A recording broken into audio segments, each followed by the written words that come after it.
رب تعالیٰ فرماتا ہے تاکہ یہ رسول کا لایا ہوا دین دنیا میں سب سے زیادہ غالب آ جائے، ہر دین پر یہ غالب آ جائے۔ وَلَوْ كَرِهَ الْمُشْرِكُونَ، اگرچہ مشرک اس کو ناپسند کریں۔ مطلب یہ ہے رسول مختار صلی اللہ تعالی علیہ وسلم جو دین متین لے کر دنیا میں تشریف لائے، یعنی دین اسلام، قرآن کا چیلنج ہے کہ یہ پوری دنیا میں غالب آ کر رہے گا، غالب آ کر رہے گا، اور قرآن کی کوئی بات جھوٹ ہو نہیں سکتی۔ اسلام غالب آئے گا پوری کائنات پر۔ سب سے بہتر، سب سے برتر جو دین کہلائے گا دنیا میں وہ اسلام ہو، کیونکہ یہی دین حق ہے جس کے متعلق قرآن پاک نے ارشاد فرمایا۔ اب یہ کب غالب آئے گا، کیسے غالب آئے گا؟ رسول پاک صلی اللہ تعالی علیہ وسلم تشریف لائے تھے تو صرف مکہ والوں میں یہ دین کا پرچار کرنا مقصد نہیں تھا، بلکہ یہ دین عالمی ہے، آفاقی مذہب ہے، ہر کونے کونے تک پہنچانا یہ مقصد رہا ہے۔ اسی لیے رسول پاک صلی اللہ تعالی علیہ وسلم نے مدینہ طیبہ ہجرت کر فرمانے کے بعد کچھ خاص صحابہ کو سفیر بنایا اور خط لکھے بادشاہوں کے نام، کسریٰ کے نام پر، شاہ مقوقس کے نام پر، روم کے بادشاہ کے نام پر یہ خطوط لکھے گئے، اور صحابہ لے کر پہنچے بھی، اور ان کے درباروں میں بادشاہوں کو ڈائریکٹ انہوں نے اسلام کی دعوت دی۔ کون؟ صحابہ اکرام نے، اور کہا اسلم تسلم، اسلام لاؤ امن پا جاؤ گے۔ چھوٹی گلیوں میں نہیں، صحابہ نے براہ راست کس کو تبلیغ، کس پہ تبلیغ کیا؟ بادشاہوں پر۔ اور ان میں کچھ بادشاہ دائرہ اسلام میں آ بھی گئے، اور کچھ ظلم و زیادتی بھی کیے صحابہ کے ساتھ۔ حضور صلی اللہ تعالی علیہ وسلم کے ایک قاصد صحابی کو ایک بادشاہ نے قتل کر دیا، یہ پیغام لانے کی بنیاد پر، اور ایک بادشاہ کسریٰ نے حضور اکرم صلی اللہ علیہ وسلم کا خط پھاڑ کر پھینک دیا، جو اسلام کی دعوت میرے آقا صلی اللہ علیہ وسلم نے اس تک پہنچائی تھی۔ لیکن ہوا کیا؟ جب واپس خبر آئی مدینہ طیبہ، رسول اکرم صلی اللہ علیہ وسلم کو جب یہ خبر دی گئی تو میرے آقا نے فرمایا دیکھنا عنقریب جس طرح اس نے میرے خط کو پھاڑا، اللہ اس کی سلطنت کو ٹکڑے کر دے گا۔ چند سال نہیں گزرے تھے، کسریٰ کے محل میں بغاوت شروع ہو گئی۔ کس نے بغاوت کی؟ خود اس کے گھر والوں نے، اس کے بیٹوں نے، یہاں تک کہ بادشاہ کو قتل کر دیا گیا، بادشاہ کو قتل کر دیا اس کے اپنوں نے۔ اور اس کی سلطنت جو کسریٰ سپر پاور تھا اس وقت کا امریکہ تھا، اس کے اتنے ٹکڑے ہو گئے کہ 14 صدیاں گزر گئی، آج تک دوبارہ کوئی کسریٰ آیا نہیں۔ وہ سپر پاور کبھی دوبارہ دنیا میں آ نہیں سکا۔ عزیزان گرام وقار، رسول پاک صلی اللہ تعالی علیہ وسلم نے پورے دنیا میں اسلام کی تبلیغ کے لیے صحابہ کو بھیجا، حتیٰ کہ ہم ہندوستان میں ہیں، یہاں سے لے کر عرب شریف جو ہے مکہ یا مدینہ طیبہ 4000 کلومیٹر سے لمبا فاصلہ ہے۔ آج تو پلین اڑ کر کے گھنٹوں میں ادھر سے ادھر ہو جائے گی۔ اس وقت میرے آقا صلی اللہ تعالی علیہ وسلم کی حیات طیبہ میں ہی سن 8 ہجری میں ہی چند صحابہ کی جماعت ہندوستان بھی آئی اور اسلام کی دعوت یہاں پر انہوں نے پیش کیا۔ یہ کیرلا کی سرزمین سے اسلام کی دعوت شروع ہوئی اور دیکھتے ہی دیکھتے پورے ہند میں بھی پھیلی۔ چند سالوں کے بعد محمد بن قاسم آیا، ان کے ذریعے سے اسلام کی دعوت اور پھیلی۔ ان کے بعد اور تابعین آئے، پھر سرکار غریب نواز تشریف لائے اور ان کے ذریعے سے اسلام کی تبلیغ میں کافی اشاعت ہوئی۔ میں یہ کہنا چاہتا ہوں کہ اللہ تبارک و تعالیٰ نے جو فرمایا لِيُظْهِرَهُ عَلَى الدِّينِ كُلِّهِ، یہ رسول کو جو دین دے کر بھیجا ہے اللہ اسی لیے بھیجا ہے کہ پوری دنیا کے دینوں پر یہ غالب آ جائے، سارے مذہب پر، سارے مذاہب پر اسلام غالب آئے گا، اگرچہ کافر اور مشرک اس کو ناپسند کریں گے۔ میرے عزیزو، وہ وقت اب تک نہیں آیا جو قرآن نے وعدہ کیا ہے کہ یہ دین غالب آ کر رہے گا، اب تک نہیں آیا۔ غالب کا مطلب یہ ہوگا کہ پوری دنیا میں صرف یہی چلے گا اور کچھ نہیں چلے گا. غالب کا معنی یہ میں یہاں مراد لے رہا ہوں. اس طرح سے 1400 سال میں کبھی نہیں ہو سکا. سیدنا ابو بکر صدیق رضی اللہ تعالیٰ عنہ کے زمانے میں خلافت کی وسعت ہوئی, یمن تک پہنچ گیا. حضرت عمر فاروق رضی اللہ تعالیٰ عنہ کے زمانے میں اور وسعت ہوئی, شام, ایران, عراق, مصر, یہ سب دائرہ اسلام میں آئے. حضرت عثمان غنی رضی اللہ تعالیٰ عنہ کے زمانے میں اسلام کی سرحدیں اور پھیلی, یہاں تک کہ آذربائیجان تک پہنچ گئے. مولا علی کرم اللہ وجہہ الکریم کے زمانے میں اور وسعتیں ہوئی, ہند تک اسلام پھیل چکا تھا. اب اسی طرح بعد کے جو ملوک آئے, یعنی اموی جو خلافت تھی, اس میں جتنے بادشاہ آئے انہوں نے بھی اسلام کی وسعتوں کو پھیلایا, لیکن پورے کے پوری دنیا پر اسلام کو غالب کرنے کے لیے کوئی بادشاہ نہیں آیا. تقریباً عباسی خلافت جو ہے 550 سال کے قریب چلی. ان کے بعد خلافت عثمانیہ جو ترکی کی ہے, ان کی بھی حکومت تقریباً 600 کے آس پاس چلی, 650 سال تک. اب اندازہ کرے ترکی کی خلافت عثمانیہ کی بھی سرحدیں تقریباً 3 انٹرکانٹیننٹل تک پہنچتی تھی, بر اعظم. افریقہ بھی اس میں شامل تھا, ایشیا کے بہت سارے ممالک شامل تھے, یورپ کے بھی کئی ممالک اس میں شامل تھے ترکی کی خلافت عثمانیہ کے اندر میں. پھر بھی غالب جس کو کہتے ہیں وہ نہیں تھا, بہت سارے ممالک اسلام میں نہیں تھے.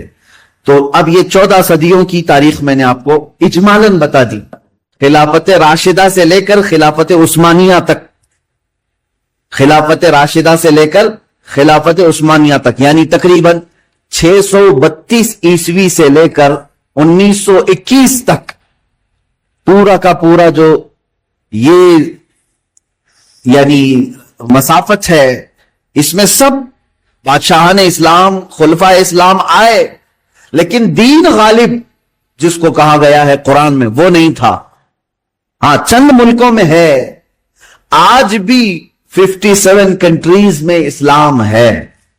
تقریباً اسلام تو پوری دنیا میں ہے, لیکن 57 کنٹریز ایسی ہیں جو اپنے آپ کو اسلامی ملک کہتی ہیں, جہاں کے بادشاہ, جہاں کا نظام اکثر بیشتر اسلام سے ملتا جلتا ہے. اسلامی کنٹریز کے نام پر 57 ملک آج بھی ہیں, لیکن پھر بھی جو اللہ نے فرمایا پوری دنیا میں غالب آئے گا وہ نہیں ہوا.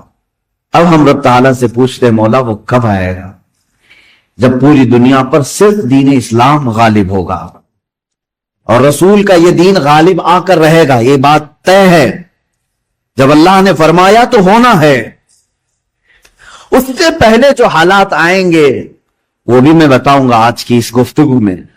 رسول پاک صلی اللہ تعالی علیہ وسلم سے ہی پوچھ لیتے ہیں کہ آقا, آپ کا لایا ہوا یہ دین پوری دنیا کے چپے چپے میں کب پھیلے گا, کب ہر انسان دائرہ اسلام میں رہے گا. اللہ کے نبی صلی اللہ تعالی علیہ وسلم ارشاد فرماتے ہیں, قیامت کے قریب میری اولاد میں ایک میرا بیٹا پیدا ہوگا جس کا نام محمد ہوگا, حضور صلی اللہ علیہ وسلم کے نام پر ہوگا, اور دنیا اسے لقب سے یاد کرے گی مہدی کے نام سے.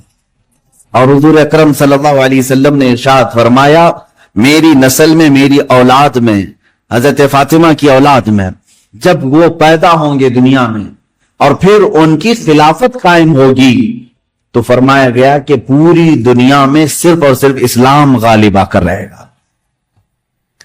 اب وہ زمانہ کب آئے گا؟ ہاں, اللہ کا وعدہ برحق ہے. اللہ نے فرمایا یہ دین پوری دنیا پر غالب آ کر رہے گا, چاہے تم پسند کرو نہ پسند کرو. اب میری گفتگو کو بھی بہت سارے لوگ ناپسند کریں گے, وہ یہی کہیں گے ایک سامپردائک بھاشن ہے, یعنی ایک دوسرے کے بھید بھاؤ کی بات نہیں. میں کہوں گا اگر تم زندہ رہو گے تو دیکھو گے انشاءاللہ العزیز تم بھی اس چیز کو ایکسپٹ کرو گے جو تمہاری روح کو سکون پہنچانے والی چیز ہے, تمہارے قلب میں اطمینان ڈالنے والی چیز ہے. اسلام کا مطلب یہ ہے پیس, کہ تمہارے دلوں میں اور روح میں وہ سکون پیدا کرتا ہے. عزیزان گرامی اوقات, اب رسول پاک صلی اللہ تعالی علیہ وسلم کے فرمان کا مقصد میں آپ کو سمجھاؤں. حضور نے فرما دیا قیامت کے قریب میری اولاد میں میرا ایک بیٹا پیدا ہوگا جس کا نام میرے نام سے مشابہ ہوگا یعنی محمد, اور اسے پورا زمانہ امام مہدی کے نام سے یاد کرے گا, اور وہ پوری دنیا میں کائنات میں اسلام کو غالب لا کر رہیں گے. اسی زمانے میں عیسیٰ علیہ السلام کا نزول بھی ہوگا. حضرت عیسیٰ علیہ السلام آسمانوں پر آج بھی بحیات ہیں, یہ ہمارا عقیدہ ہے سارے مسلمانوں کا. امام مہدی کے زمانے میں عیسیٰ علیہ السلام اتریں گے. یہ کون سا علاقہ ہوگا اس کے متعلق حدیثیں ہیں. حضرت امام مہدی کا جو ظہور ہے یہ کب پیدا ہوں گے یہ نہیں معلوم, ظاہر ہوں گے, پیدا ہو چکے ہوں گے, آج بھی ہو سکتا ہے, ممکن ہے, پاسبل ہے. جب ان کی عمر پاک 30-40 سال کے آس پاس ہوگی اور یہ مکہ مکرمہ میں خانہ کعبہ کے طواف کے دوران ایک لشکر آئے گا جو خانہ کعبہ کو ڈھانے کی کوشش کرے گا, حملہ کرے گا, اور حضرت امام مہدی دعا کریں گے. آپ کی دعا کی بدولت اللہ تعالیٰ اس آئے ہوئے لشکر کو زمین میں دھنسا دے گا. لوگ اسی دن پہچان لیں گے اور ان کے ہاتھ پر خانہ کعبہ کے سامنے بیعت کریں گے. اب یہاں سے امام مہدی کا ظہور ہوگا, لیکن اتنا آسان نہیں ہے کہ سب مہدی مہدی کرتے ہوئے ان کے پیچھے چل پڑیں گے, بلکہ ان کے جانی دشمن بن جائیں گے وہاں کچھ لوگ جو ان کو قتل کرنے کی یا ہلاک کرنے کی کوشش کریں گے. امام مہدی اپنے متبعین کو لے کر ملک شام کی طرف چلے جائیں گے. اب ملک شام وہ ہے جس زمین کو میرے آقا صلی اللہ تعالی علیہ وسلم نے ارشاد فرمایا یہ حشر کی زمین ہے, یہ حشر کی زمین ہے, سارے لوگ ہانکتے ہوئے ادھر ہی لے جائے جائیں گے. آج شام سے سب بھاگ رہے ہیں, بمباری ہو رہی ہے, لیکن میرے آقا نے فرمایا ایک زمانہ ایسا آئے گا کہ سب ہجرت کر کے ملک شام کی طرف جا رہے ہوں گے, سب جمع ہو رہے ہوں گے, ملک شام جمع ہو رہے ہوں گے, اور وہاں امام مہدی پہنچیں گے اور وہاں آپ کی خلافت قائم ہوگی, اور عدل و انصاف اس قدر ہوگا کہ پھر وہ زمانہ آئے گا کہ شیر اور بکری ایک ساتھ چر رہے ہوں گے, کوئی ایک دوسرے پر حملہ نہیں کرے گا, اتنا امن قائم ہوگا. یہ رسول پاک صلی اللہ علیہ وسلم کی احادیث میں ہے. اب امام مہدی کی امامت کے دوران وہ فجر کا وقت ہوگا جب حضرت عیسیٰ علیہ السلام آسمان سے اتریں گے, اور جماعت کھڑی ہونے والی ہوگی, قائم ہونے والی ہوگی. حضرت عیسیٰ علیہ السلام ایسے اتریں گے جیسے ان کے جسم پر نہائے ہوئے قطرے ٹپک رہے ہوں. آپ کو حضرت امام مہدی پہچانیں گے اور آپ کو لا کر کے مصلی کی طرف بڑھائیں گے. نبی اللہ ہیں, روح اللہ ہیں, عیسیٰ ابن مریم سلام اللہ علیہ, قرآن پاک میں جن کے تذکرے ہیں, وہ اللہ تبارک و تعالیٰ کی نشانیوں میں سے ایک نشانی ہو, وہ عیسیٰ آئیں گے. اب وہ نبی جب امام مہدی ان کو آگے بڑھائیں گے, حضرت عیسیٰ علیہ السلام امامت کے لیے آگے نہیں بڑھیں گے, اور کیا فرمائیں گے, ارشاد فرمائیں گے کہ یہ مصلی امامت امت محمدیہ کا حق ہے, آپ امت مصطفیٰ ہیں, آپ امامت کریں, ہم مقتدی بنتے ہیں. اللہ اکبر. رسول پاک صلی اللہ علیہ وسلم کے مقتدی بنے سارے انبیاء, یہ تو معلوم ہے, لیکن رسول کی ایک امتی کے مقتدی بھی عیسیٰ علیہ السلام بن رہے ہیں. میرے عزیزو, یہاں نبوت کا درجہ گھٹانا مقصد نہیں ہے, بلکہ یہاں امت مصطفیٰ کی فضیلت بتانا ہے. امام مہدی کی امامت ہوگی, اس کے بعد پھر جو دنیا میں حالات ہوں گے وہ کیا ہوں گے. دجال آ چکا ہوگا, اور دجال اپنے فتنے پھیلا رہا ہوگا, اور اب دجال کو کون مارے گا, کون ختم کرے گا. سارے لوگ پریشان ہو چکے ہوں گے, قتل عام کر رہا ہوگا لوگوں کو, ایمان والوں کا. جو اسے خدا کہے اسے چھوڑ دے, اور جو اسے خدا نہ مانے اسے دونوں پیر پکڑ کر چیر دے, یا گرم کھولتے ہوئے تیل میں ڈال دے. ظلم و ستم کی حد کر دے گا. کچھ لوگ ڈر کر کے کفر کر دیں گے, شرک میں مبتلا ہو جائیں گے, اور کچھ ایمان پر قائم رہیں گے. لیکن یہ زمانہ زیادہ دن تک نہیں چلے گا. حضرت عیسیٰ علیہ الصلوۃ والتسلیم کے نزول کے بعد عیسیٰ علیہ السلام کی جہاں تک خوشبو جائے گی